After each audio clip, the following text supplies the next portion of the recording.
안녕하십니까, 박성호입니다. 1월 14일 차잉원 타이완 총통이 켈리 크래프트 주 유엔 미 대사와 화상회담을 가졌습니다. 과학기술의 발달로 인터넷을 통해 만나게 돼 반갑다고 말했습니다. 켈리 크래프트 대사는 원래 타이완을 방문할 계획이었지만 이틀 전 방문 일정을 취소했습니다. 차이 총통은 크래프트 대사가 지금 당장은 오지 못했지만 추후에 반드시 방문해 줄 것으로 믿고 있다면서 반가움을 표시했습니다. 차이 총통은 국제 무대에서 타이완의 활동에 굳건히 지지해주고 타이완 미국 관계를 심화시켜준 데 대해 감사를 표했습니다.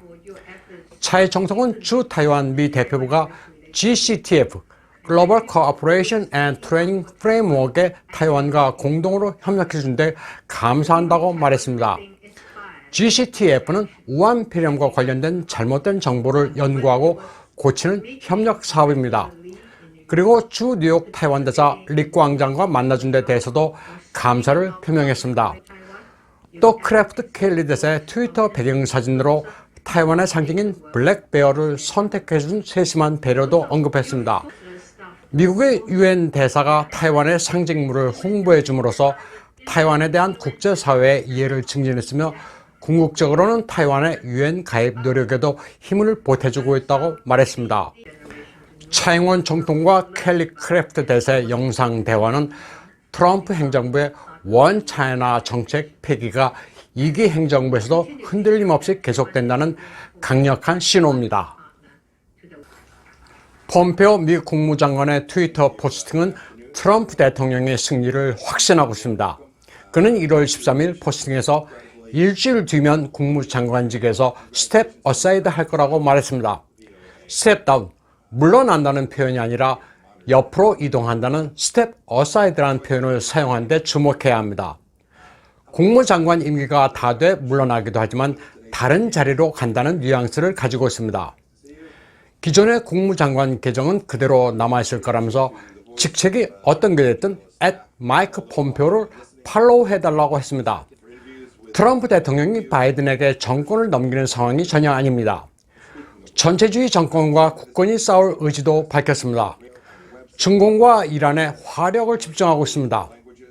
그는 CCP와 중국인을 분리해 대응하고 있는 것처럼 이란도 급진적 이슬람 정권과 이란 국민을 분리해 대응하고 있다고 밝혔습니다. 이란 국민들은 그들에게 고통을 안겨주는 독재자를 선출한 게 아니라면서 해방돼야 한다는 뜻을 밝혔습니다. 폼페오는 이란의 반정부 학생들이 술레이마니의 포스를 한밤중에 뜯어내는 동영상도 게시했습니다. 그러면서 제복을 입은 수많은 미국의 아들, 딸들, 그러니까 미군을 중동에 배치하는 것은 능사가 아니라고 말했습니다. 악의 세력 응징과 이란 저지, 그리고 미국을 안전하게 하는 게 우선 목표가 되어야 한다고 강조했습니다. 강력한 제재로 사악한 국가와 조직들의 국제 카르텔을 분쇄한다는 원칙도 강조했습니다.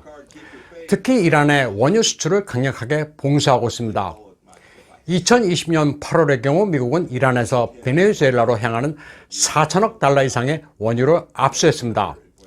이 돈은 베네수엘라 마두로 이란 혁명수비대 돈줄인데 이를 압수해 테러 희생자 지원 기금으로 활용했다고 밝혔습니다. 미국은 이란을 고사시키고 있습니다. 제재는 아주 성공적이어서 하루 평균 200만 배럴 이상의 이란산 원유가 국제 원유 시장에서 사라졌습니다. 그 결과 이란으로부터 원유를 수입하는 30개국과 100여 개 기업이 이란과의 거래나 투자를 철회했습니다. 폼페오는 이란이 헤즈볼라의 지원 세력이라고 지목했습니다. 그러면서 2019년부터 이란의 지원을 받는 헤즈볼라 격퇴 노력에 유럽과 남미의 13개 국가가 미국 편에 섰다고 말했습니다. 미 국무부의 이란 제재에 많은 국가들이 이란 마한 에어의 자국 내 취항을 금지했다고 말했습니다. 독일, 프랑스, 이태리 등 10여 개국이 이란 항공에 대해 제재 조치를 취했습니다. 폼페오 국무장관은 호르무즈 해협과 페르시아만에서 벌어지고 있는 이란의 불법 행위에 대처하기 위한 국제 안보 공조가 구축되고 있다고 밝혔습니다. 처음에 7개국으로 출발한 것이 지금은 14개 파트너로 늘어났다고 말했습니다. 미국과의 공조만이 이란의 유조선 납포 같은 행위에 가장 효율적으로 대처하는 길입니다. 미국을 위시한 세계 각국은 다국적 포스를 구성해 이란 혁명수비대 해적 행위에 대처하고 있습니다. 미 해군의 항모 전단을 포함한 각국의 해군은 바레인의 사령부를 구성하고 이란의 동태를 예의주시하고 있습니다. 이란 혁명수비대는 소형 보트, 헬기를 동원해 각국의 유조선을 납포하고 있습니다. 폼페오 국무장관이 이란에 대해 강경한 트윗 포스팅을 올린 시점에 공교롭게도 이란의 10여 개 대도시에서는 갑자기 대규모의 정전 사태가 발생했습니다. 많은 도시가 칠흑으로 변했습니다. 심야 대도시와 거리의 불빛은 자동차 전조등뿐입니다. 전기가 나가 난방 시스템과 가로등이 모두 멈췄습니다. 국가 전력 시스템의 고장으로 보기에는 무리가 있습니다. 국지적인 정전이 아니라 전국적인 규모의 대정전이었습니다. 대규모의 정전은 파키스탄도 휩쓸었습니다. 카라치, 이슬라마바드, 라호르 등 거의 모든 대도시의 전력이 끊겼었습니다. 전 세계에서 이처럼 동시다발적으로 정전이 발생한 적은 없었습니다. 이런 파키스탄 외에도 바티칸, 파리, 베를린 등에서도 국지적인 정전이 요 며칠 사이에 발생했습니다. 그런데 미묘하게도 공통점이 있습니다.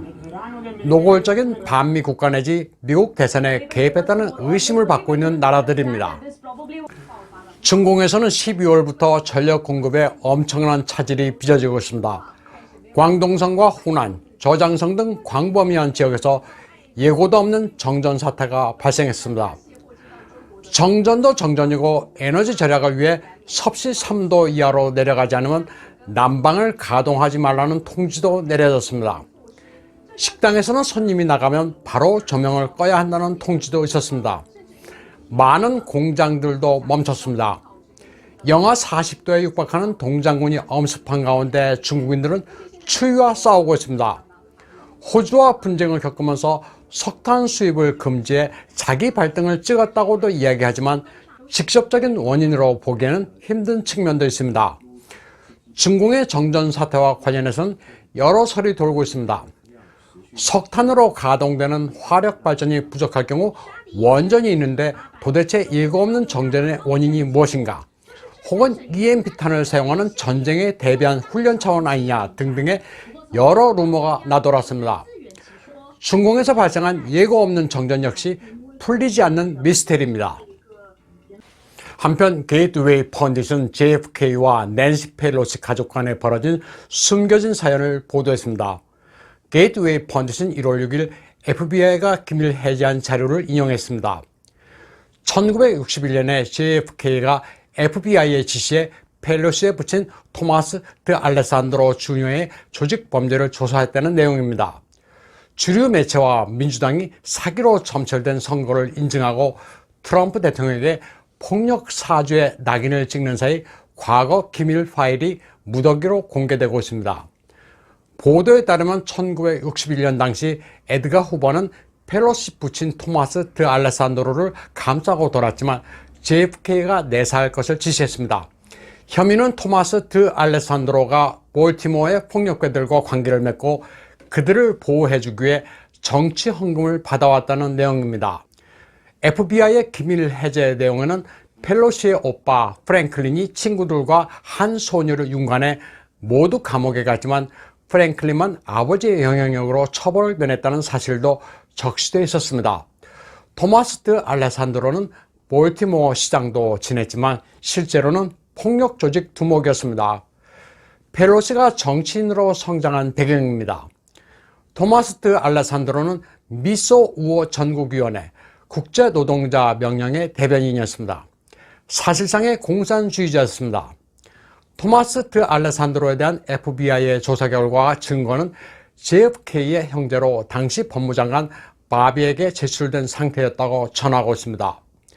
JFK와 펠로시는 1960년에 서로 오랫동안 알고 지냈던 사이였습니다.